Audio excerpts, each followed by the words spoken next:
The Director General of the National Agency for the Prohibition of Trafficking in Persons, Imaan Sulaiman, said there is an ongoing advocacy to make the agency's voice loud for victims of sexual and gender-based violence to know that they are not alone.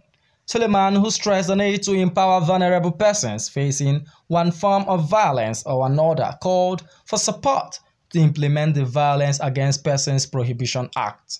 We've seen a rise and a spike in violence against persons and also in our TIP cases. It's very important that we coordinate efforts to ensure that we continue to win against this fight. The issues of violence against persons and trafficking in persons are issues that are induced by economic needs. The more people are empowered, the less accessible they are and the less vulnerable they become. Restating the readiness of the police to cooperate with other agencies, the Inspector General of Police, represented by AIG Garuba Umar, said the force has set up a department where cases of social and gender-based violence are handled. He stated that the force is training and retraining officers in the fight against gender violence.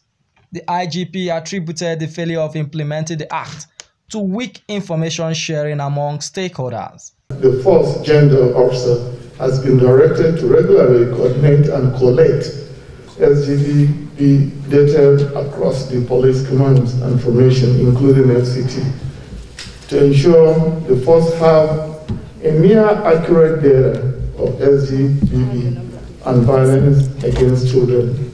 There is also an ongoing drafting and validation of sexual and gender-based violence training manual for Nigerian Police Force. The Controller General, Nigeria Correctional Service, Haliru Nababa, represented by ACG Daniel Otaro, said that the service has data of sexual and gender-based violators in prison custody all over the country. He assured National Agency for the Prohibition of Trafficking in Persons of the agency's readiness to make available pictures of perpetrators. We have information from all state commands and all prisons all over the Federation on those who have committed this offense and are in custody. Those who have committed offense of rape that are in our custody presented here is 4,763. We will continue to support the activities of NATIP whenever we are called upon. The Director, Rule of Law and Anti-Corruption Program, Priscilla Nukuro, said they were partnering with the European Union and the National Agency for the Prohibition of Trafficking in Persons to introduce the Sexual Offenders Register. Although the register had made significant progress, she said more work needs to be done to streamline and have corresponding data by all agencies working to end sexual violence. She said that the Rule of Law and Anti-Corruption Program supports the Nigerian Security and Civil Defense Corps Anti-Human Trafficking Gender Unit, Nigerian Police Force Gender Unit, and others with equipment to enable them become more efficient.